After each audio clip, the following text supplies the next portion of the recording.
Newtech വീഡിയോസിൻ്റെ പുതിയ എപ്പിസോഡിലേക്ക് എല്ലാവർക്കും സ്വാഗതം.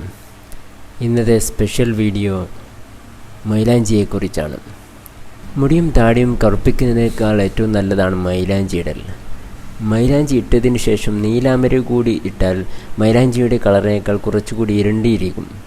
അങ്ങനെ 2-3 തവണ നീലാമരി ഇട്ടാൽ പെട്ടെന്നൊന്നും തിരിച്ചറിയില്ല. നമ്മൾ വീട്ടിലുള്ള മൈലാഞ്ചി ചെടിയിൽ നിന്ന് ഇല പറിച്ചെടുത്ത് അരച്ചിട്ടാൽ എല്ലാ സ്ഥലത്തും ഒരുപോലെ മൈലാഞ്ചി എത്തില്ല. എന്നാൽ പൊടി വാങ്ങിച്ച് പുരട്ടിയാൽ നമുക്ക് തന്നെ ഒരു ബ്രഷ് എടുത്ത് പുരട്ടാവുന്നതേ ഉള്ളൂ. പൊടി വാങ്ങുമ്പോൾ നല്ല ചുവപ്പ് വരുന്ന പൊടി തന്നെ നോക്കി വാങ്ങണം. എന്നാൽ ചായപ്പൊടിയോ നെല്ലിക്കയോ പോലുള്ളവ ചേർക്കേണ്ട ആവശ്യമില്ല. ഞാൻ മുടി കുറച്ച് മുമ്പ് കറുപ്പിക്കാനോ മൈലാഞ്ചി ഇടാനോ പോയിരുന്നില്ല. അങ്ങനെ ഒരു ഫോട്ടോ എടുത്ത് നോക്കിയപ്പോൾ അതിൽ എൻ്റെ നര എടുത്ത് കാണിക്കുന്നത് കണ്ടോ.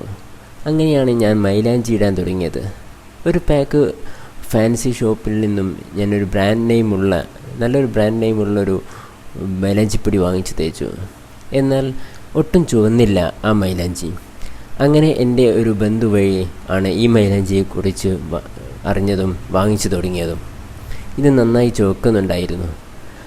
ആർക്കെങ്കിലും ഈ മൈലാഞ്ചി ആവശ്യമുണ്ടെങ്കിൽ ഡിസ്ക്രിപ്ഷൻ ബോക്സിലുള്ള നമ്പറിൽ വാട്സപ്പ് ചെയ്താൽ മതി, ഞാൻ അയച്ചു തരുന്നുണ്ട്. ഈ മൈലാഞ്ചി ഇട്ട് കഴിഞ്ഞപ്പോൾ എൻ്റെ മുഖത്തും കുറച്ച് ചുവപ്പ് കണ്ടു. എന്നാൽ നീലാമരി കൂടി ഇട്ട് കഴിഞ്ഞപ്പോൾ ആ ചുവപ്പ് പോയി കിട്ടി. ഞാൻ 1 മണിക്കൂർ മൈലാഞ്ചി ഇട്ട് തേച്ച് വെക്കാറുണ്ട്, അതിനുശേഷം നീലാമരിയും.